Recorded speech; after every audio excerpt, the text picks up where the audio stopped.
Una serata organizzata dall'associazione Resistere, quella realizzata venerdì 10 novembre al Palazzo Celestino Piva di Valdobbiadene, è dedicata alla sanità veneta, alle prospettive future e ad un'analisi della situazione attuale.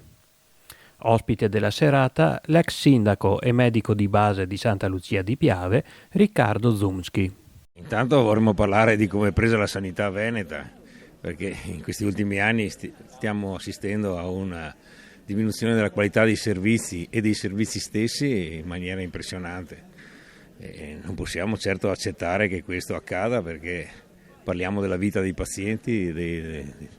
nostre persone care, e non ce lo meritiamo, perché effettivamente il Veneto aveva un sacco di risorse, molte sono state destinate a opere faraoniche con costi spropositati, e per la sanità invece abbiamo sempre meno risultati in termini di efficienza, di tempi di risposta delle visite, quindi di questo vogliamo parlare prima di tutto. Poi vogliamo, sempre all'atere della medicina, cercare di far capire che la medicina ha, secondo me, sempre un'arte e una scienza. Non è scienza pura, non c'è nulla di certo, le persone sono tutte diverse, quindi bisogna avere il tempo e la capacità da parte della classe medica di saper cogliere le diversità di queste persone per avere la risposta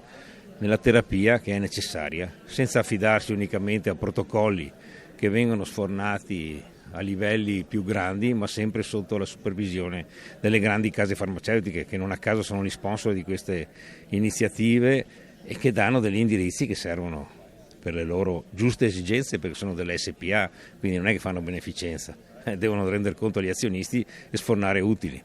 Vorremmo far capire in questo, senza demonizzare nessuno, che c'è anche un altro modo di affrontare le cose, ci sono anche rimedi naturali, c'è la possibilità di correggere moltissime abitudini alimentari e di vita che permetterebbero